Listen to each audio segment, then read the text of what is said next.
ಪ್ರೀತಿಯುಳ್ಳ ದೈವ ಜನರೇ, ಮೊದಲನೆಯದಾಗಿ ಕ್ಷಮೆಯಾಚಿಸುತ್ತೇನೆ ತಡವಾಗಿ ಬಂದುದಕ್ಕಾಗಿ. ನಾನಾ ಕಾರಣಗಳು ನಾನು ಕೊಡಬಹುದು. ಇದೇ ಸ್ಥಳದಲ್ಲಿ ನಿಂತು ಅನೇಕ ಸಾರಿ ತಡವಾಗಿ ಬಂದವರನ್ನು ಗದರಿಸಿದ ವ್ಯಕ್ತಿ ನಾನು. ಈ ದಿವಸದಲ್ಲಿ ತಡವಾಗಿ ನಾನು ಬಂದದಕ್ಕಾಗಿ ಕ್ಷಮೆಯಲ್ಲಿ ಕ್ರಿಸ್ತನ ಪವಿತ್ರ ಹೆಸರಿನಲ್ಲಿ ವಂದಿಸುತ್ತೇನೆ. ಈ ದಿವಸಕ್ಕೆ ನೇಮಕವಾದಂಥ ದೇವರ ವಾಕ್ಯದ ಭಾಗ ಕಾರಣ ಏನೆಂದರೂ ತಡವಾಗಿ ಬಂದದ್ದು ತಡವಾಗಿ, ಅದಕ್ಕೆ ಕ್ಷಮಾಪಣೆ ಇಲ್ಲ. ಹಾಗಾಗಿ ಕ್ಷಮೆಯಾಚಿಸುವುದಷ್ಟೇ ನಮ್ಮ ಕರ್ತವ್ಯ. ಕ್ಷಮಿಸುವಂಥ ದೇವರು ಕ್ಷಮಿಸಿದ್ದಾನೆ ಎಂಬುದಾಗಿ ನೆನೆಸಬೇಕಷ್ಟೆ. ಆಗಮನದ ವಿಷಯದ ಕುರಿತು ಆಲೋಚನೆ ಮಾಡುತ್ತಾ ಇದ್ದೇವೆ.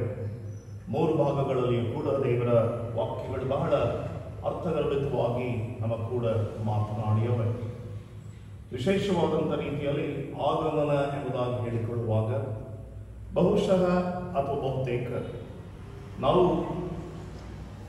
ಕ್ರಿಸ್ಮಸ್ ಅಥವಾ ಯೇಸು ಕ್ರಿಸ್ತನ ಜನನೋತ್ಸವದ ಆಗಮನದ ಕುರಿತು ಆಲೋಚನೆ ಮಾಡುತ್ತೇವೆ. ಇದು ಬಹಳ ಉಚಿತಾರ್ಥವಾದಂಥ ರೀತಿ ಮತ್ತು ಸಾಂಪ್ರದಾಯಿಕವಾದಂಥ ನಮ್ಮ ಜೀವಿತಗಳಲ್ಲಿ ಇದು ಸರ್ವೇ ಸಾಮಾನ್ಯವಾದಂಥ ಸಂಗತಿ. ಆದರೆ ಆಗಮನ ಎಂಬುದಾಗಿ ಹೇಳುವಾಗ ಸತ್ಯವೇದದಲ್ಲಿ 2 ರೀತಿಯಲ್ಲಿ ನಾವು ಅರ್ಥ ಮಾಡಿಕೊಳ್ಳಬೇಕು. ಮೊದಲನೆಯದಾಗಿ ಆಗಮನ ಕ್ರಿಸ್ತನ ಜನನೋತ್ಸವದ ಯೇಸು ಕ್ರಿಸ್ತನ ಇಹಲೋಕದ ಪ್ರಯಾಣಕ್ಕೆ ಆಗಮನ. ಎರಡನೆಯದಾಗಿ ಸತ್ಯವೇದದಲ್ಲಿ ಆತ್ಮೀಕವಾಗಿ ನೋಡುವುದಾದರೆ ಯೇಸು ಕ್ರಿಸ್ತನು ಮತ್ತೊಮ್ಮೆ ತನ್ನ ಪ್ರಯಾಣವನ್ನು ಬಳಸುವುದಕ್ಕಿದ್ದಾನೆ. ಅದು ಆತನ 2ನೆಯ ಬರೋಣದ ಪ್ರಯಾಣ.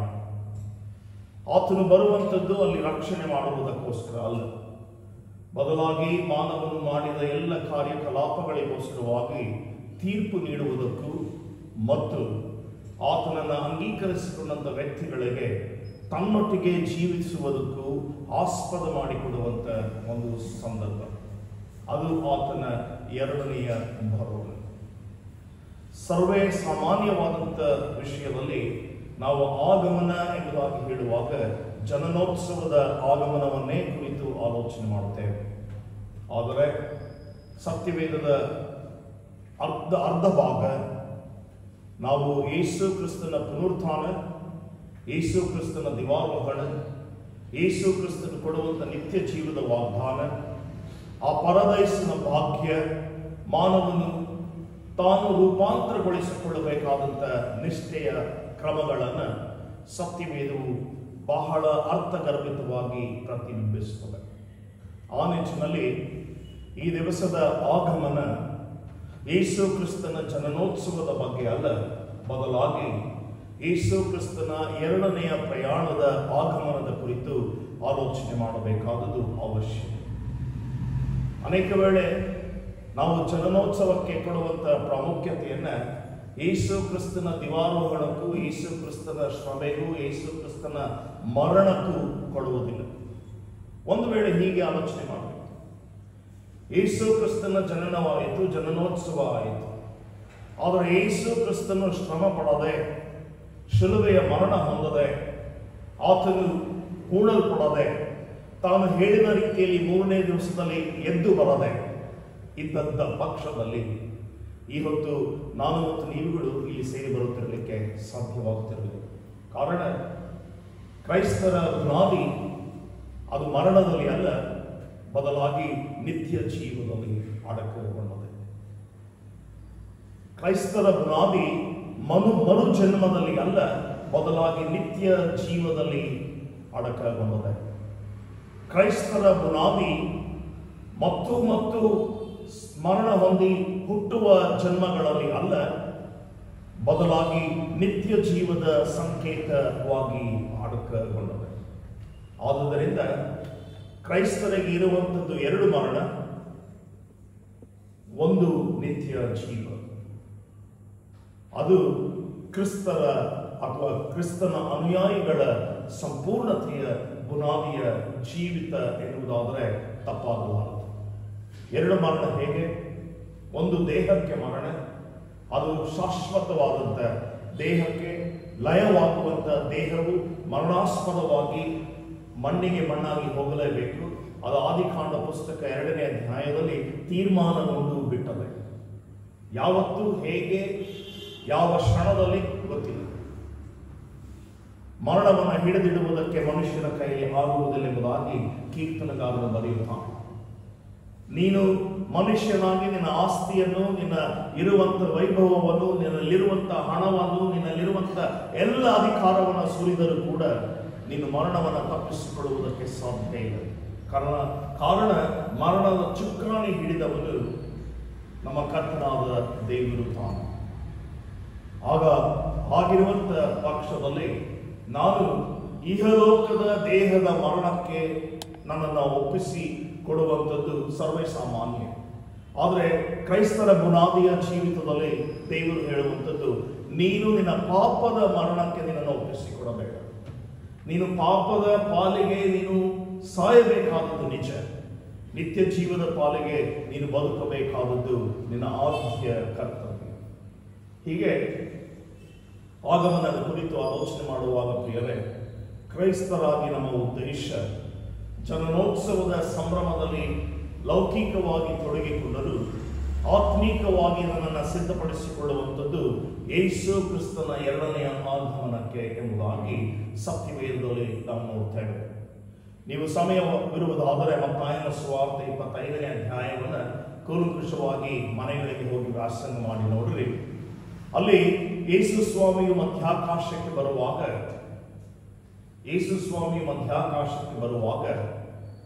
ಎಲ್ಲಾ ದೇಶಗಳ ಜನರು, ಯಾವ ಭೇದ ಇಲ್ಲ. ಈಗ ಅಮೆರಿಕ ನಾನು ಮೊದಲು ಎಂಬುದಾಗಿಯೂ, ರಷ್ಯಾ ಇನ್ನೊಂದು ಕಡೆ ನಾನು ಹಿರಿಯ ಎಂಬುದಾಗಿಯೂ, ಮತ್ತೊಂದು ಕಡೆ ಮತ್ತೊಂದು ದೇಶ ಹೇಗೆ ಜಗಳವಾಡುತ್ತದೆಯೋ ಆ ರೀತಿಯ ಭೇದ ಭಾವಗಳಿಲ್ಲದೆ ಎಲ್ಲಾ ದೇಶಗಳ ಜನರು ಆತನ ಸಮ್ಮುಖದಲ್ಲಿ ಬಂದು ನಿಲ್ಲುವಾಗ ಯೇಸು ಸ್ವಾಮಿಯು ಅವರನ್ನ ಎಡಗಡೆಗೂ ಬಡಗಡೆಗೂ ಆತನು ಬರಿದು ಮಾಡಿದ್ದಾನೆ. ಅಂದರೆ ಬೇರೆ ಬೇರೆ ಮಾಡುತ್ತಾನೆ. ಆಡುಗಳನ್ನ ತನ್ನ ಎಡಭಾಗದಲ್ಲಿಯೂ ಕುರಿಗಳನ್ನ ತನ್ನ ಬಲಭಾಗದಲ್ಲಿಯೂ. ನಾನು ಇವತ್ತು ಆಡಾಗಿದ್ದೇನೋ ಕುರಿಯಾಗಿದ್ದೇನೋ. ಆಡಾಗಿರುವುದಾದರೆ ಲೋಕದ ರೀತಿಯ ವಿಚಾರಗಳಲ್ಲಿ ನನ್ನ ಮಹತ್ವಗಳನ್ನು ತೋರಿಸಿಕೊಳ್ಳುತ್ತಾ ದೇವರ ವಾಕ್ಯಕ್ಕೆ ವಿರುದ್ಧವಾಗಿ ನಡೆದುಕೊಳ್ಳುವಂಥ ವ್ಯಕ್ತಿಯಾಗಿ ಕಾಣಿಸಲ್ಪಡುತ್ತೇನೆ ಎಂಬುದಾಗಿ ಸತ್ಯವೇದವು ವ್ಯಂಗ್ಯವಾಗಿ ಅಲ್ಲ, ಬದಲಾಗಿ ವಿಶೇಷವಾಗಿ ನಮ್ಮ ಕೂಡ ಮಾತನಾಡುತ್ತದೆ. ಆಗ ಬಲಭಾಗದಲ್ಲಿದ್ದಂಥ ಕುರಿಗಳನ್ನ ನೀವು ನನ್ನ ಜನರು, ನಾನು ಆರಿಸಿಕೊಂಡಂಥ ಜನಾಂಗವು ಎಂಬುದಾಗಿ ಹೇಳುವಾಗ, ಎಡಗಡೆ ಇದ್ದಂಥ ಜನರು ಸ್ವಾಮಿ ನಾವು ಕೂಡ ಹೀಗಿದ್ದೇವಲ್ಲ ಎಂಬುದಾಗಿ ಹೇಳುವಾಗ ಸ್ವಾಮಿ ಹೇಳುವಂಥ ಮಾತು, ನೀವು ಯಾರೋ ನನಗೆ ಗೊತ್ತಿಲ್ಲ. ಅಂತಹ ಪರಿಸ್ಥಿತಿಯನ್ನ ಈಗಾಗಲೇ ದೇವರು ತನ್ನ ವಾಕ್ಯಗಳ ಮೂಲಕ ಪ್ರಕಟ ಮಾಡಿದ್ದಾರೆ. ಇವತ್ತು ನನ್ನ ಆದ್ಯ ಕರ್ತವ್ಯ ಆಗಮನದ ದೇವರನ್ನ ಹೇಗೆ ನಾನು ಸಂಧಿಸುವುದಕ್ಕೆ ಸಿದ್ಧಪಡಿಸಿಕೊಳ್ಳಬೇಕು. ಈ ದಿನಮಾನಗಳು ಏನು ಎಂಬುದಾಗಿ ನೋಡುವಾಗ, ಮಾನವನು ಹುಟ್ಟಿದ ಕ್ಷಣದಿಂದ ಆತನು ತನ್ನ ಜೀವಿತ ಮುಗಿಸುವವರೆಗೆ ಯಾವಾಗಲೂ ಕೂಡ ತಾನು ಆಗಮನದ ದೇವರಿಗೋಸ್ಕರವಾಗಿ ಸಿದ್ಧ ಮಾಡಿಕೊಳ್ಳುತ್ತಾ ಬರಬೇಕಾದದ್ದು ಅವಶ್ಯಕ ಎನ್ನುವಂಥದ್ದನ್ನು ಸತ್ಯವೇದವು ಲಿಖಿತ ಮಾಡುವುದು. ಹಾಗಾಗಿ ಪ್ರಿಯರೇ, 1ನೇ ಪೇತ್ರ 2ನೇ ಅಧ್ಯಾಯದ 11ನೇ ವಾಕ್ಯ ನಿಮ್ಮ ಮುಂದಿಡಲು ಇಷ್ಟಪಡುತ್ತೇನೆ. 1ನೇ ಪೇತ್ರ 2ನೇ ಅಧ್ಯಾಯದ 11ನೇ ವಾಕ್ಯ. ಆ ವಾಕ್ಯದ ಭಾಗದಲ್ಲಿ ದೇವರು ತಾನೇ ನಮ್ಮನ್ನು ಎಚ್ಚರಿಸುವುದು ಮಾತ್ರವಲ್ಲದೆ ಆತನ ಉತ್ತಮವಾದಂಥ ಭಾಗವನ್ನು ನಮಗೆ ದಯಪಾಲಿಸಿಕೊಟ್ಟು ಹೀಗೆ ಖಂಡಿಸುತ್ತಾನೆ. 1ನೇ ಪೇತ್ರ 2ನೇ ಅಧ್ಯಾಯದ 11ನೇ ವಾಕ್ಯ. ಪ್ರಿಯರೇ, ಪ್ರವಾಸಿಗಳು, ಪರದೇಶಸ್ಥರು ಆಗಿರುವ ನೀವು ನಿಮ್ಮ ಆತ್ಮದ ಮೇಲೆ ಯುದ್ಧ ಮಾಡುವ ಶಾರೀರಿಕ ಅಭಿಲಾಷೆಗಳಿಗೆ ಏನು ಮಾಡ್ರಿ, ದೂರವಾಗಿರಬೇಕೆಂದು ನಿಮ್ಮನ್ನೇನು ಮಾಡುತ್ತೇನೆ, ಪ್ರಬೋಧಿಸುತ್ತೇನೆ ಅಲ್ಲ. ವಾಕ್ಯದ ವಿಶೇಷತೆ. ಪ್ರಬೋಧಿಸುತ್ತೇನೆ ಅಲ್ಲ, ಎಚ್ಚರಿಸುತ್ತೇನೆ.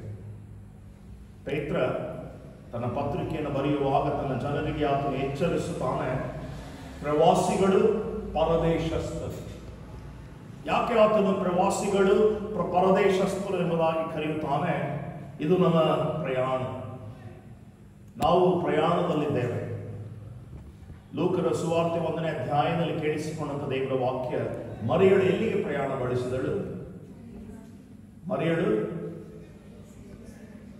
ಎಲಿಜಬೆತಳ ಹತ್ರ ಪ್ರಯಾಣ ಬಳಸಿದಳು. ಕಾರಣ, ಎಲಿಜಬೆತಳಲ್ಲಿ ಒಂದು ಕೂಸು ಅಡಕಗೊಂಡದೆ. ಆಕೆಯ ಗರ್ಭದಲ್ಲಿ ಮುಂದೂತನು ಇದ್ದಾನೆ. ಆತನು ಕ್ರಿಸ್ತನ ದಾರಿಯನ್ನು ಸರಿಪಡಿಸಿಕೊಳ್ಳುವುದಕ್ಕೋಸ್ಕರ ಆತನು ನೇಮಕಗೊಂಡಿದ್ದಾನೆ. ಆ ಎಲಿಜಬೆತಳನ್ನ ನೋಡುವುದಕ್ಕೂ ಆಕೆಯನ್ನ ಶುಭಾಶಯ ಕೋರುವುದಕ್ಕೂ ಆಕೆಯು ಪ್ರಯಾಣ ಬಳಸುತ್ತಾನೆ. ಇಲ್ಲಿ ಪೇತ್ರನು ತನ್ನ ಜನರಿಗೆ ಹೇಳ್ತಾನೆ, ಪ್ರವಾಸಿಗರು, ಪರದೇಶಸ್ಥರು. ಯಾಕೆ? ಇದು ನಮ್ಮ ದೇಶ ಅಲ್ಲ, ಅಥವಾ ಈ ಭೂಮಿ ನಾವು ಇರಬೇಕಾದಂತ ಸ್ಥಳ ಅಲ್ಲ. ದೇವರು ಯೋಹಾನನ ಸುವಾರ್ತೆ 14ನೇ ಅಧ್ಯಾಯದಲ್ಲಿ ಪ್ರಕಟ ಮಾಡಿದ್ದಾನೆ, ನಿಮ್ಮ ಹೃದಯಗಳು ಕಳವಳಗೊಳ್ಳದಿರಲಿ, ಯಾವುದಕ್ಕೂ ಚಿಂತೆ ಮಾಡಬೇಡಿರಿ. ನನ್ನ ತಂದೆಯ ಮನೆಯಲ್ಲಿ ಬಹಳ ಬಿಡಾರಗಳು, ನಾನು ಹೋಗಿ ನಿಮಗೆ ಸ್ಥಳವನ್ನು ಸಿದ್ಧ ಮಾಡಿದ ನಂತರ ನಾನು ತಿರುಗಿ ಪುನಃ ಬಂದು ನಿಮ್ಮನ್ನು ಕರೆದುಕೊಂಡು ಹೋಗುತ್ತೇನೆ. ಯಾಕೆ? ನಾನು ಇರುವ ಸ್ಥಳದಲ್ಲಿಯೇ ನೀವು ಸಹ ಇರಬೇಕಾದದ್ದು ಅವಶ್ಯಕ. ಅದು ಅವಶ್ಯಕ ಎಂಬುದಾಗಿ ಹೇಳುವುದಾದರೆ, ಸುಮಾರು 20-30 ವರ್ಷಗಳ ಹಿಂದೆ ಒಂದು ಮನೆಗೆ ಲ್ಯಾಂಡ್ಲೈನ್,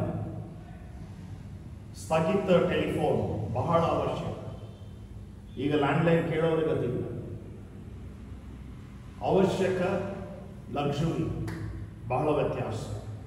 ಪ್ರೀತಿಯುಳ್ಳ ದೇವ ಜನರೇ, ಯೇಸು ಕ್ರಿಸ್ತನ ಆ ಒಂದು ತ್ಯಾಗ, ಆತನ ಮರಣ, ಆತನ ಶ್ರಮೆ, ಆತನ ದಿವಾರೋಹಣ ಕ್ರೈಸ್ತರ ಬದುಕಿನಲ್ಲಿ ಬಹಳ ಗಾಂಭೀರ್ಯವಾದಂಥ ಅನೇಕ ಸವಲತ್ತುಗಳನ್ನು ಕೊಡುವಂಥದ್ದು ಆಗಿದೆ. ಆದ್ದರಿಂದ ಆತನು ಹೇಳ್ತಾನೆ, ನಿಮ್ಮ ಹೃದಯವು ಕಳವಳಗೊಳ್ಳದು, ನಾನು ಇರುವ ಸ್ಥಳದಲ್ಲಿ ನೀವು ಕೂಡ ಇರಬೇಕು. ಪೇತ್ರನು ಹೇಳುವಂತ ಪರಿಚಯದ ಪ್ರವಾಸಿಗಳು, ಪರದೇಶಸ್ಥರು ಆಗಿರುವ ನೀವು, ನಿಮ್ಮ ದೇಹದ ಅನೇಕ ಅಭಿಲಾಷೆಗಳು ನಿಮ್ಮನ್ನು ಏನು ಮಾಡಲಿಕ್ಕೆ ಆಗ್ತದೆ?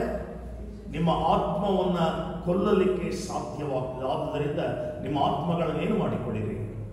ರಕ್ಷಿಸಿಕೊಳ್ಳಿರಿ ಎಂಬುದಾಗಿ ನಿಮ್ಮನ್ನು ಎಚ್ಚರಿಸ್ತೇನೆ. ದೈವತ್ವ ಅದೇ ಅಧ್ಯಾಯದ 12ನೇ ವಾಕ್ಯವನ್ನು ಯಾರಾದರೂ ಓದಿರ್ತೀಯಾರೆ?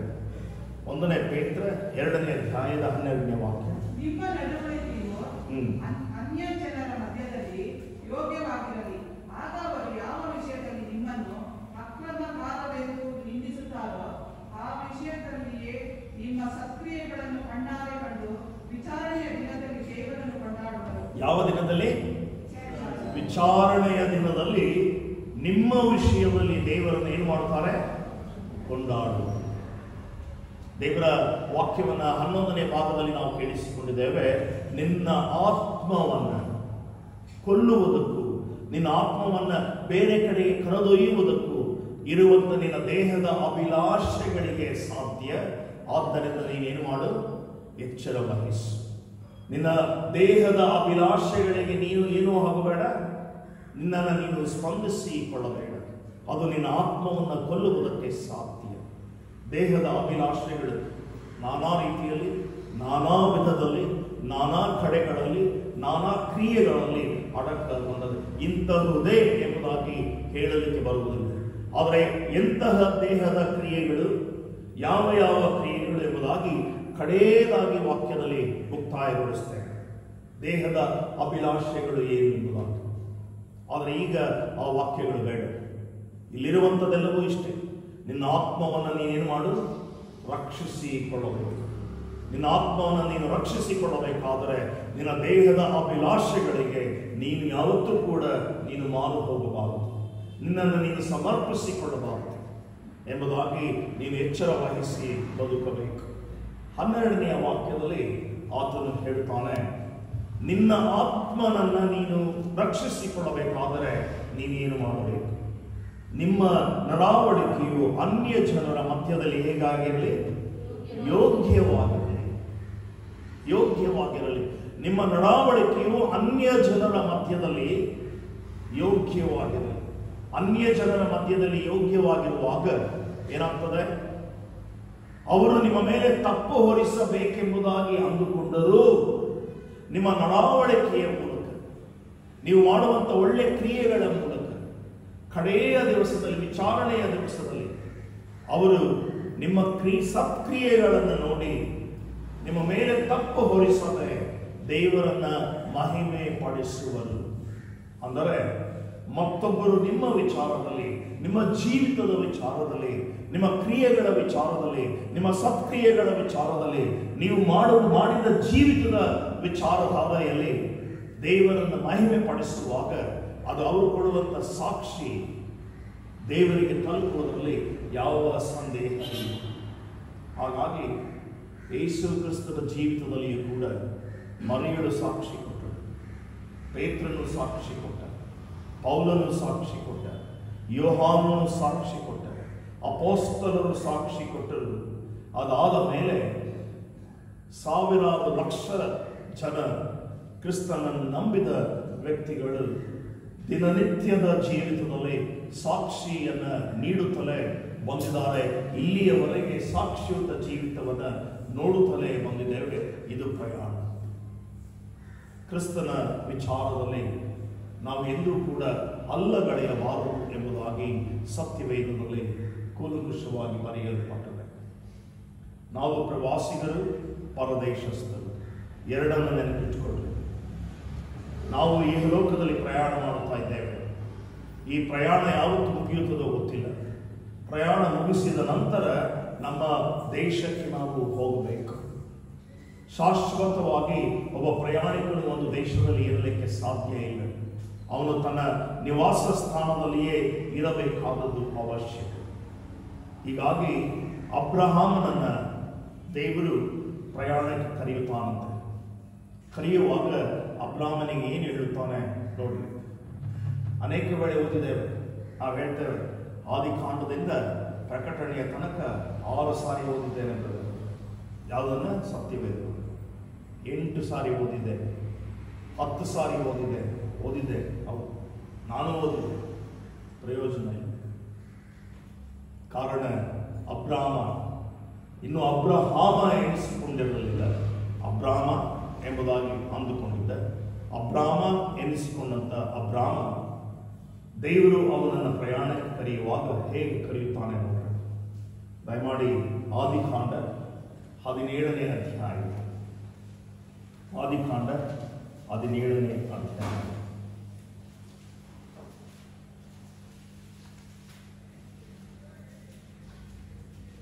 ಮೊದಲನೆಯ ವಾಕ್ಯ. ಅಬ್ರಹಾಮನು 99 ವರ್ಷದವನಾದಾಗ ಯೆಹೋವನು ಅವನಿಗೆ ದರ್ಶನ ಕೊಟ್ಟು, ನಾನು ಸರ್ವಶಕ್ತನಾದ ದೇವರು, ನನಗೆ ನಡಕೊಂಡು ದೋಷವಿಲ್ಲದವನಾಗಿದ್ದೇನೆ. ದೇವರ ವಾಕ್ಯ ಹೇಳ್ತದೆ ಅಬ್ರಹಾಮ 99 ವರ್ಷದವನಾದ. ನಾವು ಅನೇಕ ವೇಳೆ ಹೇಳ್ತೇವೆ 40 ವಯಸ್ಸಾಯಿತು, ಇನ್ನು ನೀನು 50 ವರ್ಷವಾಯಿತು, ನನಗೆ ಯಾವ ಜವಾಬ್ದಾರಿಗಳು ಬೇಡ ಸಭೆಯಲ್ಲಿರುವ. ಅಬ್ರಹಾಮನಿಗೆ ಎಷ್ಟು ವಯಸ್ಸು? 99 ವರ್ಷದವನಾದಾಗ ದೇವರು ಅವನಿಗೆ ದರ್ಶನ ಕೊಟ್ಟು ಏನು ಮಾಡಿದರಂತೆ? ನಾನು ಸರ್ವಶಕ್ತನಾದ ದೇವರು ನನಗೆ ನಡಕೊಂಡು ಏನು ಮಾಡು? ದೋಷವಿಲ್ಲದವನ, ನನಗೆ ನಡಕೊಂಡು ದೋಷವಿಲ್ಲದವನಾಗಿರು ಎಂಬುದಾಗಿ ಕಾರಣ. ಮುಂದಿನ ವಾಕ್ಯ ಹೇಳ್ತದೆ, ನಾನು ನಿನ್ನ ಸಂಗಡ ಒಡಂಬಡಿಕೆ ಮಾಡಿಕೊಡುತ್ತೇನೆ, ಅತ್ಯಧಿಕವಾದ ಸಂತತಿಯನ್ನು ಕೊಡುವೆನು ಅಂದನು. ಅಬ್ರಹಾಮನ ದೇವರು ಅವನ ಸಂಗಡ ಮಾತಾಡಿ, ನಾನಂತೂ ನಿನಗೆ ವಾಗ್ದಾನ ಮಾಡುತ್ತೇನೆ, ಏನೆಂದರೆ ನೀನು ಅನೇಕ ಜನಾಂಗಗಳಿಗೆ ಏನಾಗುವೆ? ಮೂಲ ಪುರುಷನಾಗುವೆ. ದೇವರು ಮಾಡಿದ ವಾಗ್ದಾನ. ಇನ್ನು ಅಬ್ರಹಾಮ ಆಗಿರಲಿಲ್ಲ. ಇನ್ನು ಅಬ್ರಹಾಮನಾಗಿ ದೇವರ ಆಯ್ದುಕೊಂಡಂಥ ವ್ಯಕ್ತಿಯಾಗಿ ಮಾರ್ಪಟ್ಟಿರಲಿಲ್ಲ.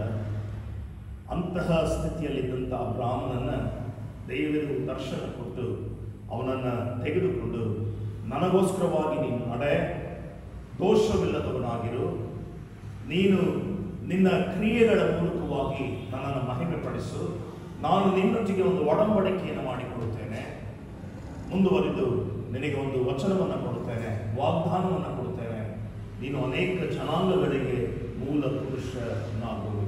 ಪ್ರಿಯರೇ, ಅಬ್ರಾಮನಿಗೆ ನಡೆದಂಥ ದೇವರು, ಈಸಾಕನನ್ನು ನಡೆಸಿದ ದೇವರು, ಮೋಶೆಯನ್ನು ನಡೆಸಿದ ದೇವರು, ಮಿರ್ಯಾಮಳನ್ನು ನಡೆಸಿದ ದೇವರು ಈ ಹೊತ್ತು ನನ್ನನ್ನು ಕೂಡ ನಡೆಸುವುದಕ್ಕೆ ಆತನು ಸದಾ ಸಿದ್ಧನಿದ್ದಾನೆ. ಆದರೆ ನಮ್ಮ ಕರ್ತವ್ಯಗಳ ಮೇಲೆ, ನಮ್ಮ ದೈನಂದಿನ ಜೀವಿತಗಳ ಮೇಲೆ, ನಮ್ಮ ಆಶೆ ಪಾಶೆಗಳ ಮೇಲೆ, ನಮ್ಮ ದುರ್ನಡತೆಗಳ ಮೇಲೆ ನಾವು ಹತೋಟೆ ಇಡದೆ, ಅನೇಕ ವೇಳೆ ದೇವರಿಗೆ ನಡೆದುಕೊಳ್ಳದೆ, ದೇವರಿಗೆ ದೋಷಿಗಳಾಗಿ ಕಾಣಿಸಿಕೊಳ್ಳುವ ಕಾರಣ, ದೇವರಿಂದ ಅನೇಕ ವೇಳೆ ದೂರ ಸರಿದು ಹೋಗಿರುವ ಕಾರಣ, ದೇವರ ಕ್ರಿಯೆಗಳು ನಮ್ಮಲ್ಲಿ ನಡೆಯದೆ ಹೋಗುತ್ತಾ ಇರುವುದಕ್ಕೆ ಆಸ್ಪದ ಮಾಡಿ ಕೊಟ್ಟವೆ. ಆದ ಕಾರಣ ನಾವು ಇಂತಹ ಸ್ಥಿತಿಯಲ್ಲಿ ಇದ್ದೇವೆ. ಈ ಹೊತ್ತು ದೇವರು ನಮ್ಮನ್ನು ಕುರಿತು ಆಲೋಚನೆ ಮಾಡುತ್ತಾ, ನನ್ನ ಮಗಳೇ, ನನ್ನ ಮಗನೇ, ನಾನು ತಿರುಗಿ ಬರುವುದಕ್ಕಿದ್ದೇನಲ್ಲ, ನಿನ್ನ ಸಿದ್ಧತೆ ಏನು? ಬಹುಶಃ ಈ ಒಂದು ಪ್ಯಾಂಡಮಿಕ್ ಇಲ್ಲದೆ ಹೋಗಿರುವುದಾದರೆ ಇಷ್ಟೊತ್ತಿಗೆ ನಮ್ಮ ಆರ್ಭಟ, ನಮ್ಮ ಸಂಭ್ರಮ ಮುಗಿಲು ಏರುತ್ತಾ ಇತ್ತು. ಕಾರಣ ಬಂತಲ್ಲ, ಇನ್ನು 27 ದಿವಸಗಳಲ್ಲಿ ಕ್ರಿಸ್ಮಸ್ ಹಬ್ಬವನ್ನು ಆಚರಿಸಲಿಕ್ಕೆ ಇದ್ದೇವೆ. ಆಗಲೂ ಇದೇ ಪರಿಸ್ಥಿತಿ, ಮುಖಕ್ಕೆ ಪರದೆಗಳನ್ನು ಹಾಕಿಕೊಂಡೇ ಇರಬೇಕಾದಂತಹ ಸ್ಥಿತಿ. ಈಗಲೂ ಇಲ್ಲಿ ಪರದೆಗಳನ್ನು ಹಾಕಿಕೊಳ್ಳದೇ ಇರುವವರು ನಿಮ್ಮ ಸುರಕ್ಷತೆಗಾಗಿ ಹಾಕಿಕೊಳ್ಳಿ. ಇದು ಕಡ್ಡಾಯ, ಪಾಲಿಸಬೇಕಾದದ್ದು ನಮ್ಮ ಧರ್ಮ. ನಾವು ಹೇಗೆ ಸತ್ಯವೇದದಲ್ಲಿ ಕೊಡಲ್ಪಟ್ಟಂತ ಅನೇಕ ಕ್ರಿಯೆಗಳನ್ನು ಪಾಲಿಸುವುದಿಲ್ಲವೋ ಹಾಗೆಯೇ ನಮ್ಮ ದೈನಂದಿನ ಜೀವಿತಗಳಲ್ಲಿಯೂ ಕೂಡ ಪರದೆಗಳನ್ನು ಹಾಕಿಕೊಳ್ಳುವುದಿಲ್ಲ. ಪ್ರಶ್ನೆ ಕೇಳುವಂಥದ್ದು ಸುಲಭ, ಮಾತನಾಡುವಾಗ ಹಾಕಿಕೊಳ್ಳುವುದು ಬೇಡ. ನಾನು ಒಬ್ಬನೇ ಇದ್ದೇನೆ, ಸುತ್ತ ಸುಮಾರು 12 ಮೀಟರ್ ದೂರಗಳಲ್ಲಿ ಯಾರೂ ಇಲ್ಲ, ಆದರೆ ನಿಮ್ಮ ಪಕ್ಕಗಳಲ್ಲಿ ಹಾಕಿಲ್ಲ. ಒಂದೊಂದು ಅಡಿ ಕೂಡ ಅಂತರವಿಲ್ಲದೆ ಕುಳಿತುಕೊಂಡಿದ್ದೀರಿ. ಪರದೆಗಳನ್ನು ನೀವು ಹಾಕಿಕೊಳ್ಳಬೇಕಾದ ಅವಶ್ಯಕ, ಇದು ನಿಯಮ, ಪಾಲಿಸುವುದಿಲ್ಲ. ಅದಾದ ಮೇಲೆ ದೇವರ ವಾಕ್ಯಗಳು ಹೀಗೆ ನಮ್ಮನ್ನು ಎಚ್ಚರಿಸ್ತವೆ. ದಯಮಾಡಿ ಎಫೆಸದವರಿಗೆ ಬರೆದಂಥ ಪತ್ರಿಕೆ 2ನೇ ಅಧ್ಯಾಯದ 8ನೇ ವಾಕ್ಯವನ್ನು ನೀವು ನೋಡುವುದಾದರೆ, ನಮ್ಮ ಒಳ್ಳೆಯ ಕ್ರಿಯೆಗಳಿಂದ, ನಮ್ಮ ಪುಣ್ಯ ನಿಮಿತ್ತ ನಾವು ಅನೇಕ ವೇಳೆ ಹೀಗೆಲ್ಲ ಮಾತನಾಡ್ತೇವೆ, ಆದರೆ ಇವ್ಯಾವುದೂ ಕೂಡ ನಿಮ್ಮನ್ನು ರಕ್ಷಿಸಲಾರದು ಎಂಬುದಾಗಿ ಸತ್ಯವೇದವು ನಮ್ಮ ಕೂಡ ಮಾತನಾಡುತ್ತದೆ. ಎಫೆಸದವರಿಗೆ ಬರೆದಂಥ ಪತ್ರಿಕೆ 2ನೇ ಅಧ್ಯಾಯದ 8ನೇ ವಾಕ್ಯವನ್ನು ಗಮನಿಸಿ ನೋಡ್ರಿ. ನಂಬಿಕೆಯ ಮೂಲಕ ಕೃಪೆಯಿಂದಲೇ ಏನು ಮಾಡಿದ್ದೀರಿ? ರಕ್ಷಣೆ ಹೊಂದಿದವರಾಗಿದ್ದೀರಿ. ಆ ರಕ್ಷಣೆಯು ನಿಮ್ಮ ಏನಾದ್ರಿಂದ ನಿಮ್ಮಿಂದ ಉಂಟಾದದಲ್ಲ, ಅದು ದೇವರ ವರವೇ. ಅದು ದೇವರು ಕೊಟ್ಟಂತ ಉಚಿತಾರ್ಥವಾದಂಥ ವರ. ಅದು ನನ್ನಿಂದ ಉಂಟಾದದಲ್ಲ, ಅದು ದೇವರ ವರವಾಗಿರುವ ಕಾರಣ ಅದು ಉಚಿತಾರ್ಥವಾಗಿ ಕೊಡಲ್ಪಟ್ಟಿದೆ. ಅದು ನಂಬಿಕೆಯ ಮೂಲಕ ದೇವರ ಕೃಪೆಯಿಂದಲೇ ಅದು ಸಾಧ್ಯ ಎಂಬುದಾಗಿ ಸತ್ಯವೇದದಲ್ಲಿ ನಾವು ನೋಡ್ತೇವೆ. ಅದು ನನ್ನಿಂದ ಉಂಟಾದದ್ದಲ್ಲ, ನಾನು ಮಾಡುವಂಥ ಒಳ್ಳೆಯ ಕ್ರಿಯೆಗಳಿಂದ. ಅನೇಕ ವೇಳೆ ನಾವು ನೆನೆಸ್ತೇವೆ, ನಾನು ನನ್ನ ಸಂಬಳದಲ್ಲಿ ಬರುವಂಥ 1/10ನೇ ಭಾಗವನ್ನು ನಾನು ತಂದು ಕಾಣಿಕೆ ಹಾಕುವುದಾದರೆ ನಾನು ಮಾಡಿರುವಂಥ ಎಲ್ಲ ಕ್ರಿಯೆಗಳಿಗೂ ಶ್ರೇಷ್ಠವಾದದ್ದು ಎಂಬುದಾಗಿ ದಯಮಾಡಿ ಅರ್ಥ ಮಾಡಿಕೊಳ್ಳೋಣ ಪ್ರಿಯರೇ. ದೇವರ ವಾಕ್ಯ ಬಹಳ ಖಂಡಿತವಾಗಿ ನಮ್ಮ ಕೂಡ ಮಾತನಾಡುತ್ತದೆ. ನೀನು 1ರಲ್ಲಿ 10 ಭಾಗ ಅಲ್ಲ, 1ರಲ್ಲಿ 20 ಭಾಗ ಹಾಕಿದರೂ ಪ್ರಯೋಜನ ಇಲ್ಲ. ಅದು ನಿನ್ನಿಂದ ಉಂಟಾದದಲ್ಲ, ನಿನ್ನ ಕ್ರಿಯೆಗಳಿಂದ ಉಂಟಾದದಲ್ಲ, ಅದು ದೇವರ ವರವೇ. ಅದು ನಂಬಿಕೆಯಿಂದಲೇ ಬರುವಂಥದ್ದು. ಆ ಕೃಪೆಯನ್ನು ಹೊಂದಿಕೊಂಡವರಾಗಿ ಜೀವಿಸಬೇಕಾದದ್ದು ಅವಶ್ಯಕ. ಮುಂದಿನ ಭಾಗವನ್ನು ಗಮನಿಸಿ ನೋಡ್ರಿ, 9ನೇ ವಾಕ್ಯ. ಅದು ಪುಣ್ಯ ಕ್ರಿಯೆಗಳ ನಿಮಿತ್ತದಿಂದ ಅಲ್ಲ, ಆದುದರಿಂದ ಹೊಗಳಿಕೊಳ್ಳುವುದಕ್ಕೆ ಯಾರಿಗೂ ಆಸ್ಪದವಿಲ್ಲ. ಅದು ಪುಣ್ಯ ಕ್ರಿಯೆಗಳಿಂದ ಉಂಟಾದದಲ್ಲ, ಆದುದರಿಂದ ಹೊಗಳಿಕೊಳ್ಳುವುದಕ್ಕೆ ಆಸ್ಪದವಿಲ್ಲ. ನಮ್ಮ ಸಭೆಯ ಸುತ್ತಲೂ ಫಲಕಗಳನ್ನು ಹಾಕಿಸ್ತೇವೆ. ಒಂದು ಬಿಲ್ಡಿಂಗ್ ಫೌಂಡೇಶನ್ ಅಲ್ಲಿ ನಾವಿದ್ವಿ, ಒಂದು ಕಟ್ಟಡ ಕಟ್ಟುವಾಗ ನಾವಿದ್ವಿ. ಯಾವ್ಯಾವ ಪಾಸ್ಟ್ ಆಕ್ಟ್ ಕಮಿಟಿ ಮೆಂಬರ್ಸ್ ಎಲ್ಲರ ಹೆಸರು, ಒಬ್ಬರ ಹೆಸರು ಬಿಟ್ಟು ಹೋದರೆ ಅದು ದೊಡ್ಡ ಜಗಳ, ವೈಮನಸ್ಸು, ಕಚ್ಚಾಟ, ಕಿರುಚಾಟ, ಏನೆಲ್ಲ ಮಾಡ್ತೇವೆ. ಅದ ದೇವರ ವಾಕ್ಯ ಹೇಳ್ತದೆ, ಇದಾಗುವಂಥದ್ದು ನಿಮ್ಮ ಪುಣ್ಯ ಕ್ರಿಯೆಗಳ ನಿಮಿತ್ತದಿಂದಲ್ಲ, ಆದುದರಿಂದ ಹೊಗಳಿಕೊಳ್ಳುವುದಕ್ಕೆ ಯಾರಿಗೂ ಆಸ್ಪದ ಇಲ್ಲ. ವಾಕ್ಯಗಳನ್ನು ಕೇಳಿಸಿಕೊಳ್ಳುವುದು ಮಾತ್ರ ಅಲ್ಲ, ಅದನ್ನು ಅರ್ಥ ಮಾಡಿಕೊಳ್ಳುವಂಥ ಮನೋಭಾವನೆ ಕೂಡ ನಮಗೆ ಬೇಕಾದದ್ದು ಅವಶ್ಯಕ. ಮುಂದಿನ ಭಾಗವನ್ನು ಗಮನಿಸಿ ನೋಡ್ರಿ, 10ನೇ ವಾಕ್ಯ. ನಾವು ಆತನ ನಿರ್ಮಾಣ ಸತ್ಕ್ರಿಯೆಗಳನ್ನು ಮಾಡುವುದಕ್ಕೋಸ್ಕರವೇ ಕ್ರಿಸ್ತ ಯೇಸುವಿನಲ್ಲಿ ಸೃಷ್ಟಿಸಲ್ಪಟ್ಟೆವು. ನಾವು ಸತ್ಕ್ರಿಯೆಗಳನ್ನು ನಡೆಸುವವರಾಗಿ ಬದುಕಬೇಕೆಂಬುದು ದೇವರು ನಮ್ಮನ್ನು ಮೊದಲೇ ಏನು ಮಾಡಿದ್ದಾನೆ? ನೇಮಿಸಿದ್ದಾನೆ. ಸತ್ಕ್ರಿಯೆಗಳನ್ನು ಮಾಡುತ್ತಾ ಬದುಕಬೇಕೆನ್ನುವಂಥದ್ದು ಆತನು ಮೊದಲೇ ನೇಮಿಸಿರುವಂಥದ್ದು. ಆದುದರಿಂದ ನಾನು ಈಗ ಸತ್ಕ್ರಿಯೆಗಳನ್ನು ಮಾಡಿ ಯೇಸು ಕ್ರಿಸ್ತನನ್ನು ಮಹಿಮೆಪಡಿಸುವುದಲ್ಲ, ನಾನು ನೇಮಕಗೊಂಡದ್ದೇ ಸತ್ಕ್ರಿಯೆಗಳನ್ನು ಮಾಡುವುದಕ್ಕೋಸ್ಕರ. ಹಾಗಾಗಿ ಪ್ರಿಯರೇ, ಈ ದಿನಮಾನಗಳಲ್ಲಿ ಸತ್ಕ್ರಿಯೆಗಳು ಎಂಬುದಾಗಿ ಹೇಳುವಾಗ ಯಾವ ಕ್ರಿಯೆಗಳು ಎಂಬುದಾಗಿ ಅರ್ಥ ಮಾಡಿಕೊಳ್ಳಬೇಕಾದುದು ನಮ್ಮ ಆದ್ಯ ಕರ್ತವ್ಯ. ಈಗ ನಿಮ್ಮ ಮುಂದೆ ನಮ್ಮ ನಡವಳಿಕೆಯ ಕುರಿತು ಮಾತನಾಡುತ್ತೇನೆ ಎಂಬುದಾಗಿ ಆಗಲೇ ತಿಳಿಸಿದ ರೀತಿಯಲ್ಲಿ ಈಗ ಆ ವಾಕ್ಯಗಳನ್ನು ನಿಮ್ಮ ಮುಂದೆ ಇಡುತ್ತೇನೆ. ಗಮನಿಸಿ ನೋಡಿ. ಗಲಾತ್ಯದವರಿಗೆ ಬರೆದಂಥ ಪತ್ರಿಕೆ 5ನೇ ಅಧ್ಯಾಯ. ಗಲಾತ್ಯದವರಿಗೆ ಬರೆದಂಥ ಪತ್ರಿಕೆ 5ನೇ ಅಧ್ಯಾಯ. ಕೆಲವು ವಾಕ್ಯಗಳ ಪರಿಚಯದ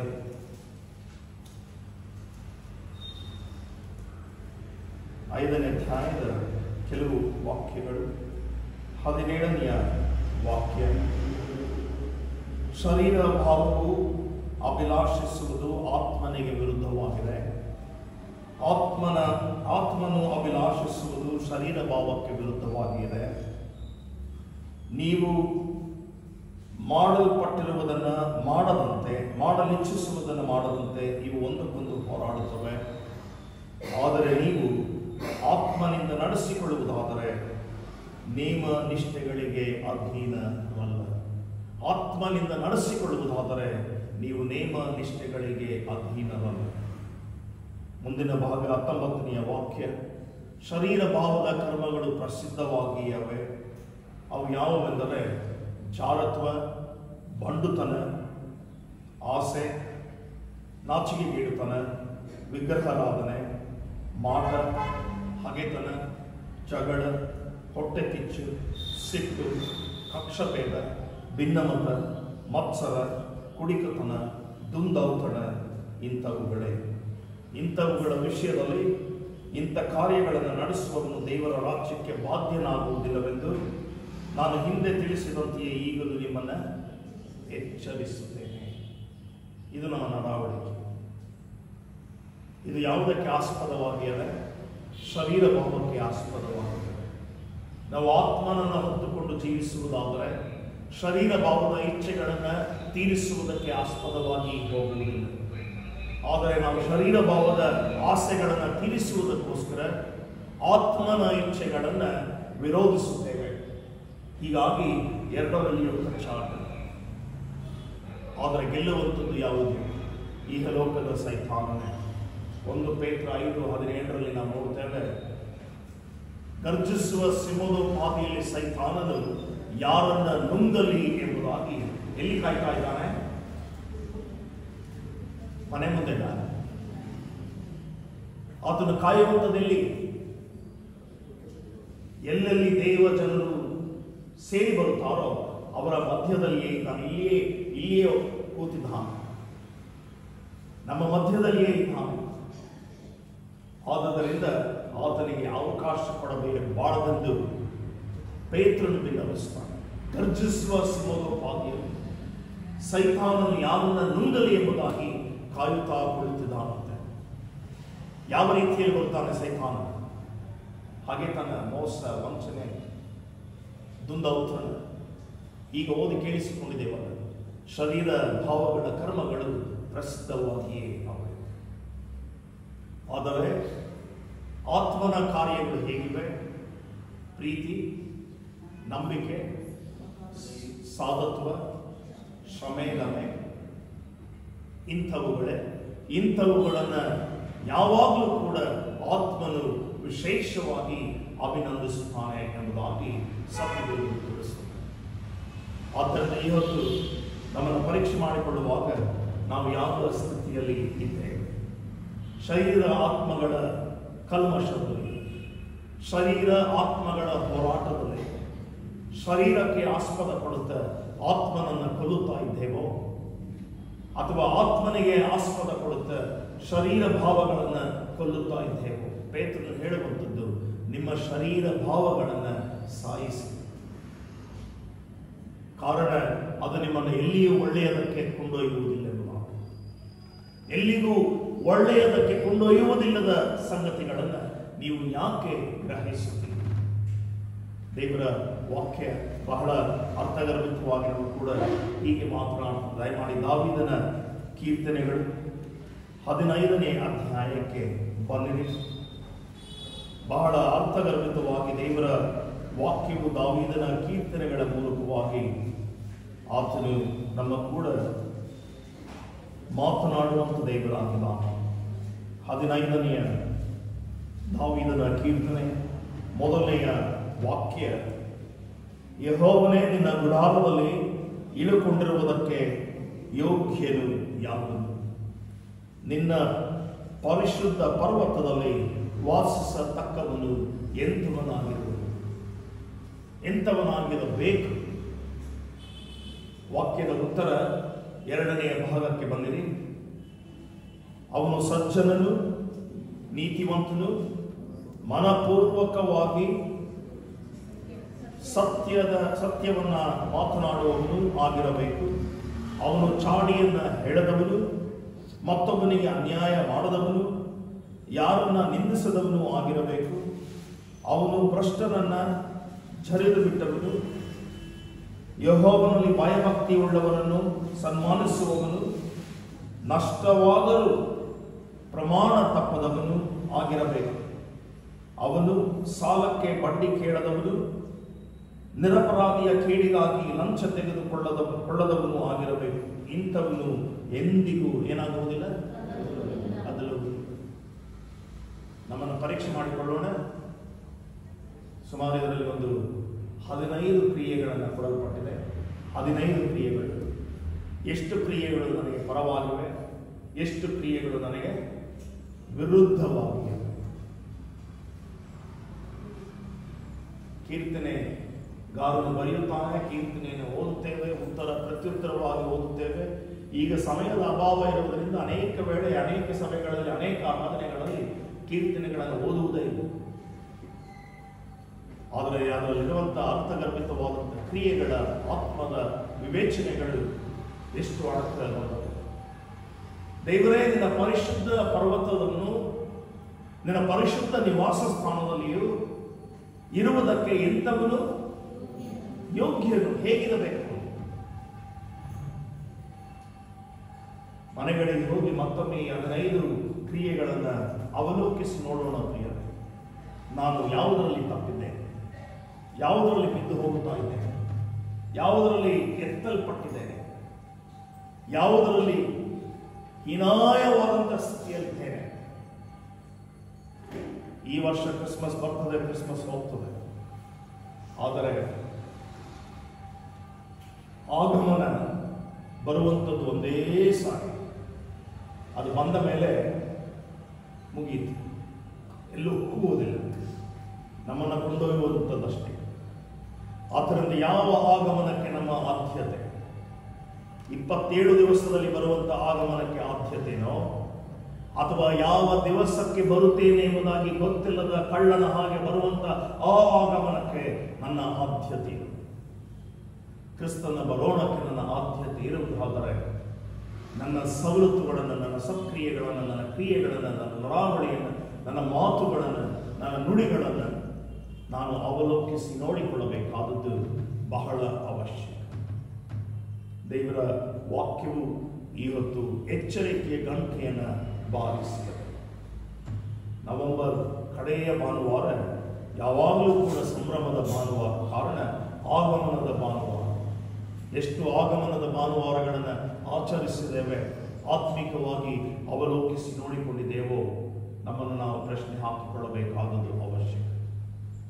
ಮತ್ತಾಯನ ಸುವಾರ್ತೆ 5ನೇ ಅಧ್ಯಾಯದ 48ನೇ ವಾಕ್ಯದಲ್ಲಿ ನಾವು ಹೀಗೆ ನೋಡ್ತೇವೆ, ಆದುದರಿಂದ ಪರಲೋಕದಲ್ಲಿರುವ ನಿಮ್ಮ ತಂದೆಯು ಯಾವ ದೋಷವಿಲ್ಲದವನಾಗಿಯೂ ಇರುವವನಂತೆ ನೀವೇನು ಮಾಡ್ರಿ, ನೀವು ಎಲ್ಲ ದೋಷಗಳನ್ನು ತೆಗೆದುಕೊಂಡು ನಿಮ್ಮ ಮೇಲೆ ಹಾಕಿಕೊಂಡು ಜೀವಿಸಿರಿ.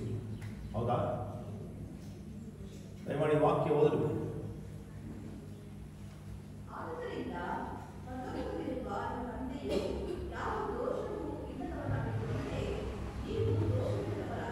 ನೀವು ದೋಷವಿಲ್ಲದವರಾಗಿರಿ. ಮುಂದಿನ ವಾಕ್ಯ ಹೇಳ್ತದೆ, 8ನೇ ವಾಕ್ಯ, ಅದೇ ಅಧ್ಯಾಯದ 5ನೇ ಅಧ್ಯಾಯದ 8ನೇ ವಾಕ್ಯ. ದೇವರ ವಾಕ್ಯ, ನಿರ್ಮಲ ಚಿತ್ತರು ಧನ್ಯರು, ಅವರು ದೇವರನ್ನ ನೋಡುವರು. ಇಲ್ಲಿ ಪರಲೋಕದ ನಿಮ್ಮ ದೇವರು ಯಾವ ದೋಷವಿಲ್ಲದವನಾಗಿರುವಂತೆ ನೀವು ಕೂಡ ದೋಷವಿಲ್ಲದವರಾಗಿ ಜೀವಿಸಿ. ಈ ದೋಷವಿಲ್ಲದವರಾಗಿ ಜೀವಿಸುವುದು ಏನೆಂಬುದಾಗಿ ನೋಡುವಾಗ ಅದೇ ಮತ್ತಾಯನ ಸುವಾರ್ತೆ 5ನೇ ಅಧ್ಯಾಯದ 8ನೇ ವಾಕ್ಯದಲ್ಲಿ ನಾವು ನೋಡ್ತೇವೆ, ನಿರ್ಮಲ ಚಿತ್ತರು ಧನ್ಯರು, ಅವರು ದೇವರನ್ನ ನೋಡುವರು. ದೇವರು ಒಂದು ಕಡೆ ಹೀಗೆ ಹೇಳ್ತಾನೆ, ನೀವು ತಿರುಗಿ ಈ ಮಕ್ಕಳಂತೆ ಆಗದೆ ಹೋದರೆ, ನೀವು ಪರಲೋಕ ರಾಜ್ಯವನ್ನ ಸೇರಲಾಗಿರಿ. ನಿರ್ಮಲ ಚಿತ್ತರು ಯಾರು? ಮುಗ್ಧ ಮನೋಭಾವನೆಯುಳ್ಳ ಮಕ್ಕಳಂತೆ ಮನಸ್ಸನ್ನ ಇಟ್ಟುಕೊಳ್ಳುವಂತ ಮನುಷ್ಯರು. ಅವರಲ್ಲಿ ಯಾವ ದೋಷ, ಮೋಸ, ಹಗೆತನ, ವಂಚನೆ, ದುರ್ಭಾಷೆ, ದುರ್ನಡತೆ, ಹೀಗೆ ಯಾವ ಕೆಟ್ಟ ಸಂಗತಿಗಳು ಅವರ ಜೀವಿತದಲ್ಲಿ ಇರಲಿಕ್ಕೆ ಸಾಧ್ಯ ಇಲ್ಲ. ಆದುದರಿಂದ ನಿರ್ಮಲ ಚಿತ್ತರು ಧನ್ಯರು, ಅವರು ದೇವರನ್ನ ನೋಡುವರು ಎಂಬುದಾಗಿ ಸತ್ಯವೇದವು ತಿಳಿಸ್ತವೆ. ಹೀಗಿರುವಂಥ ಸ್ಥಿತಿಯಲ್ಲಿ ಪ್ರಿಯರೇ, ನಾನು ಪರಿಶುದ್ಧತೆಯಲ್ಲಿ ಜೀವಿಸಬೇಕಾದರೆ ಏನು ಮಾಡಬೇಕು? 3-4 ಸಂಗತಿಗಳನ್ನು ನಿಮ್ಮ ಮುಂದಿಡಲು ಇಷ್ಟಪಡುತ್ತೇನೆ. ಇಬ್ರಿಯರಿಗೆ ಬರೆದಂಥ ಪತ್ರಿಕೆ 13ನೇ ಅಧ್ಯಾಯದ 21ನೇ ವಾಕ್ಯ. ಇಬ್ರಿಯರಿಗೆ ಬರೆದಂಥ ಪತ್ರಿಕೆ 13ನೇ ಅಧ್ಯಾಯದ 21ನೇ ಭಾಗದಲ್ಲಿ ವಾಕ್ಯದಲ್ಲಿ ನಾವು ಹೀಗೆ ನೋಡ್ತೇವೆ,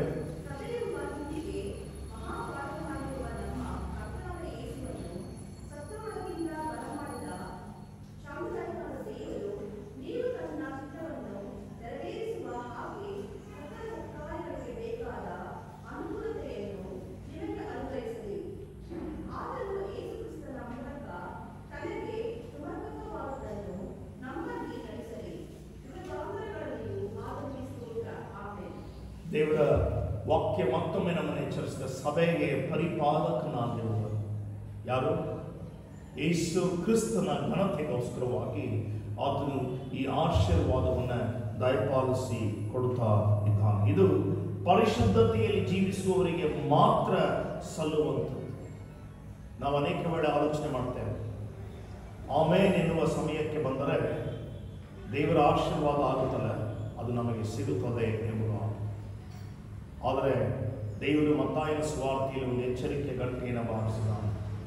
ನೀವು ಎಲ್ಲಿ ಹೋದರೂ ನೀವು ದೇವರ ಹೆಸರಿನಲ್ಲಿ ಆಶೀರ್ವದಿಸುವಾಗ ಆಶೀರ್ವಾದಕ್ಕೆ ಪಾತ್ರನಾಗುವಂತೆ ಯೋಗ್ಯತೆಯುಳ್ಳ ಮನುಷ್ಯನು ಅಲ್ಲಿದ್ದರೆ ನಿಮ್ಮ ಆಶೀರ್ವಾದ ಅವರನ್ನು ತಲುಪುತ್ತದೆ. ಇಲ್ಲದೆ ಹೋದರೆ ಅದು ನಿಮಗೆ ಹಿಂತಿರುಗಿ ಬರುತ್ತದೆ. ಆ ಯೋಗ್ಯತೆಯನ್ನು ನಾವು ಸಂಪಾದನೆ ಮಾಡಿಕೊಳ್ಳಬೇಕಾದದ್ದು ನಮ್ಮ ಆದ್ಯ ಕರ್ತವ್ಯ. ಹಾಗಾಗಿ ಮತ್ತು 2 ವಾಕ್ಯಗಳನ್ನು ನಿಮ್ಮ ಮುಂದೆ ಇಡುತ್ತೇನೆ. ಫಿಲಿಪಿಯರಿಗೆ ಬರೆದಂಥ ಪತ್ರಿಕೆ 2ನೇ ಅಧ್ಯಾಯದ 5ರಿಂದ 11 ವಾಕ್ಯಗಳು. ಫಿಲಿಪಿಯರಿಗೆ ಬರೆದಂಥ ಪತ್ರಿಕೆ 2ನೇ ಅಧ್ಯಾಯದ 5ರಿಂದ 11 ವಾಕ್ಯಗಳು. ಅಲ್ಲಿ ನಿಮಗೆ ವಿಶೇಷವಾಗಿ ಕೊಡಲ್ಪಡುವಂಥ ವಾಕ್ಯದ ಭಾಗ 7 ಮತ್ತು 8ನೇ ಭಾಗ. ಆತನು ದೇವಸ್ವರೂಪನಾಗಿದ್ದಲು ದೇವರಿಗೆ ಸರಿಸಮಾನನಾಗಿರುವ ಎಂಬ ಅಮೂಲ್ಯ ಪದವಿಯನ್ನು ಬಿಡಲೊಲ್ಲೆನು ಎತ್ತೆಣಿಸದೆ ತನ್ನನ್ನು ಬರಿದು ಮಾಡಿಕೊಂಡು ದಾಸನ ರೂಪವನ್ನು ಧರಿಸಿಕೊಂಡು ಮನುಷ್ಯರಿಗೆ ಸದೃಶನಾದನು. ಹೀಗೆ ಆತನು ಆಕಾರದಲ್ಲಿ ಮನುಷ್ಯನಾಗಿ ಕಾಣಿಸಿಕೊಂಡಾಗ ತನ್ನನ್ನು ತಗ್ಗಿಸಿಕೊಂಡು ಮರಣವನ್ನು, ಅಂದರೆ ಶಿಲುಬೆಯ ಮರಣವನ್ನಾದರೂ ಹೊರುವಷ್ಟು ವಿಧೇಯನಾದನು. ದೇವರ ವಾಕ್ಯ ಹೇಳ್ತದೆ, 2 ಸಂಗತಿಗಳನ್ನು ನೀವು ಪ್ರಾಮುಖ್ಯವಾಗಿ ಇಲ್ಲಿ ಅರ್ಥ ಮಾಡಿಕೊಳ್ಳಬೇಕು. ಮೊದಲು ತನ್ನನ್ನು ತಗ್ಗಿಸಿಕೊಂಡನು, 2ನೇದಾಗಿ ಆತನು ವಿಧೇಯನಾದನು. ಯಾವುದಕ್ಕೆ? ಆ ವಾಕ್ಯದ ಭಾಗದಲ್ಲಿ ನಾವು ನೋಡ್ತೇವೆ, ದೇವರ ಪ್ರತಿರೂಪವಾಗಿ ಸರಿ ಸಮಾನವಾದಂಥ ಘನತೆಯನ್ನ ಹೊಂದುವುದಕ್ಕೆ ಆಸ್ಪದವಿದ್ದರು. ಆತನು ಮಹಾಪದವಿಯನ್ನ ಬಿಡಲೊಲ್ಲೆನೆಂದೆಣಿಸದೆ ಅವನು ತನ್ನನ್ನು ಬರಿದು ಮಾಡಿಕೊಂಡು ದಾಸನ ರೂಪವನ್ನು ಧರಿಸಿಕೊಂಡು ತನ್ನನ್ನು ತಗ್ಗಿಸಿಕೊಂಡನು. ಅಂದರೆ ಶಿಲುಬೆಯ ಮರಣವನ್ನು ಹೊಂದುವಷ್ಟರ ಮಟ್ಟಿಗೆ ಏನಾದರೂ ವಿಧೇಯನಾದನು. ಈ 2 ಗುಣಗಳು ನಮ್ಮಲ್ಲಿ ಇರಬೇಕಾದುದು ಅವಶ್ಯ. ಯೇಸು ಕ್ರಿಸ್ತನು ತೋರಿಸಿಕೊಟ್ಟಂಥ ಮಾದರಿ ತನ್ನನ್ನು ತಗ್ಗಿಸಿಕೊಂಡನು, 2ನೇದಾಗಿ ಆತನು ವಿಧೇಯನಾದನು. ಈ ಕಾರಣದಿಂದ ಆತನು ಎಲ್ಲಿದ್ದಾನೆ ಗೊತ್ತಾ? ಮುಂದಿನ ಭಾಗವನ್ನು ನೀವು ನೋಡ್ರಿ. ಈ ಕಾರಣದಿಂದ 9ನೇ ವಾಕ್ಯ ಓದು ಪ್ರಿಯ. ಈ ಕಾರಣದಿಂದ ದೇವರು ಆತನನ್ನು ಅತ್ಯುನ್ನತ ಸ್ಥಾನಕ್ಕೆ ಏರಿಸಿ ಎಲ್ಲಾ ಹೆಸರುಗಳಿಗಿಂತ ಅತ್ಯುತ್ತಮವಾದಂಥ ಶ್ರೇಷ್ಠವಾದಂಥ ಹೆಸರನ್ನ ಆತನಿಗೆ ದಯಪಾಲಿಸಿದ.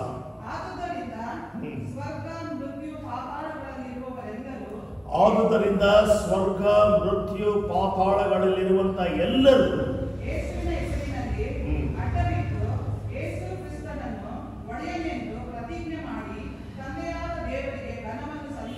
ದೇವರ ವಾಕ್ಯ ಹೇಳ್ತದೆ, ಸ್ವರ್ಗ, ಮೃತ್ಯು, ಪಾತಾಳಗಳಲ್ಲಿರುವಂತ ಎಲ್ಲರೂ ಯೇಸು ಕ್ರಿಸ್ತನ ಹೆಸರಿಗೆ ಏನು ಮಾಡುತ್ತಾರೆ?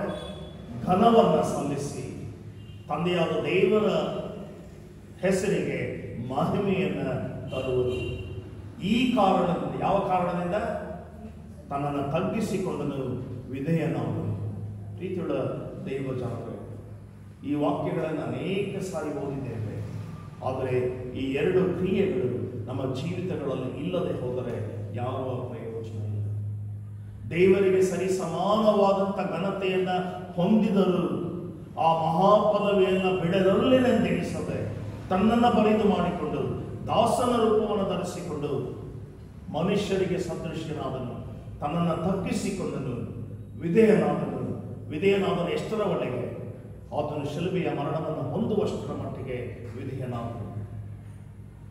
ಈ ಕಾರಣದಿಂದ ದೇವರು ಅವನನ್ನು ಅತ್ಯುನ್ನತವಾದಂಥ ಸ್ಥಾನಕ್ಕೆ ಏರಿಸಿ ಸ್ವರ್ಗ, ಮೃತ್ಯು, ಪಾತಾಳಗಳಲ್ಲಿರುವಂಥ, ಅಂದರೆ ಈ 3 ಇದೆ, ಸ್ವರ್ಗ, ಮೃತ್ಯು, ಪಾತಾಳಗಳಲ್ಲಿರುವಂಥ ಎಲ್ಲಾ ಜನರು ಆ ಹೆಸರಿಗೆ ಅಡ್ಡ ಬಿದ್ದು ಸಾಷ್ಟಾಂಗ ನಮಸ್ಕಾರ ಮಾಡಿ ದೇವರನ್ನ ಮಹಿಮೆ ಪಡಿಸುವುದೆಂಬುದಾಗಿ ಬರೆಯಲ್ಪಟ್ಟವೆ. ಈ ಆತನ ಆಗಮನಕ್ಕೆ ನಾವು ಸ್ವರ್ಗ, ಮೃತ್ಯು, ಪಾತಾಳ 3ರಲ್ಲಿಯೂ ಕೂಡ ಜನರು ಇದ್ದಾರೆ. 21ನೇ ಪ್ರಕಟಣೆಯ ಪುಸ್ತಕ 22ನೇ ಪ್ರಕಟಣೆ ವಾಕ್ಯ ಹೇಳುವುದಿಲ್ಲ, ಸಂಧಿ ಹೇಳುವುದಿಲ್ಲ, ಅದರಲ್ಲಿರುವಂಥ ಗುಡಿಸು ಹೇಳುವುದಿಲ್ಲ. ನೀವು ಮನೆಗಳಿಗೆ ಹೋಗಿ ವ್ಯಾಸಂಗ ಮಾಡುವುದಾದರೆ ಸ್ವರ್ಗ, ಮೃತ್ಯು, ಪಾತಾಳಗಳಲ್ಲಿ ಇರುವಂಥ ಎಲ್ಲ ಸನ್ನಿವೇಶಗಳು ಆ 2 ಅಧ್ಯಾಯಗಳಲ್ಲಿ ಬರೆಯಲ್ಪಡುತ್ತವೆ. ಅದೇ ಪ್ರಕಟಣೆಯ ಪುಸ್ತಕ 1ನೇ ಅಧ್ಯಾಯದ 8ನೇ ವಾಕ್ಯದಲ್ಲಿ ನಾವು ನೋಡುತ್ತೇವೆ, ನಾನೇ ಆದಿಯೂ ಅಂತ್ಯವೂ ವರ್ತಮಾನ, ಭೂತ, ಭವಿಷ್ಯತ್ ಕಾಲಗಳಲ್ಲಿರುವಂಥ ಸರ್ವಶಕ್ತನಾದಂಥ ದೇವರು ಎಂಬುದು. ಹೀಗಿರುವಂಥ ದೇವರ ಆಗಮನ ಭಯಂಕರವಾಗಿ ಅದಕ್ಕೆ ಆ ಆಗಮನದ ಕಾಲದ ಸನ್ನಿವೇಶ ಈ ಹೊತ್ತು ನನ್ನನ್ನು ಸಿದ್ಧಪಡಿಸಿಕೊಳ್ಳುವುದಕ್ಕೋಸ್ಕರ ನನ್ನನ್ನು ಕರೆದಿದೆ. ದೇವರು ಕರೆಯುತ್ತಾ ಇದ್ದಾನೆ, ನೀನು ಸಿದ್ಧನಾಗಿ ಇರುವುದಕ್ಕೆ ಸಾಧ್ಯವೋ? ಕಾರಣ ಆ ದಿನ ಯಾವತ್ತು ಹೇಗೆ ಗೊತ್ತಿಲ್ಲ, ಆ ದಿನದ ಆಗಮನ ಗೊತ್ತಿಲ್ಲ. ಆ ದಿನದ ಆಗಮನದಲ್ಲಿ ದೇವರು ಬರುವಾಗ ನಾನು ಸಿದ್ಧನಿದ್ದೇನೋ ಅದಷ್ಟೇ ಮುಖ್ಯ. ಹೇಗೆ ಸಿದ್ಧಪಡಿಸಿಕೊಳ್ಳುವಂಥದ್ದು? ನನ್ನ ನೀತಿಯನ್ನು, ನನ್ನ ಸೌಭಾಗ್ಯವನ್ನು, ನನ್ನ ನಡೆಯನ್ನು, ನನ್ನ ನುಡಿ ಕ್ರಿಯೆ ಕಾರ್ಯಗಳನ್ನು ದೇವರಿಗೆ ಸಮರ್ಪಿಸಿಕೊಟ್ಟವರಾಗಿ ಆತನಿಗೆ ಮೆಚ್ಚುಗೆಯಾದಂಥ ವ್ಯಕ್ತಿಗಳಾಗಿ ಜೀವಿಸಬೇಕಾದುದು ಅವಶ್ಯಕ. ಇದಕ್ಕೆ ಬೇಕಾದಂಥ 2 ಗುಣಗಳು: ತಗ್ಗಿದ ಮನೋಭಾವ, ವಿಧೇಯತ್ವ, ಎರಡನ್ನು ಹೊಂದಿಕೊಂಡು ಜೀವಿಸುವುದಕ್ಕೆ ಆಸ್ಪದ ಮಾಡಿಕೊಳ್ಳೋಣ. ದೇವರು ತಾನೇ ನಮ್ಮನ್ನು ಆಶೀರ್ವದಿಸಿ ನಡೆಸಲಿ. ತಡವಾಗಿ ಮಾಡುವುದಕ್ಕೆ ಮತ್ತೊಮ್ಮೆ ಶ್ರಮೆ ಇರಲಿ.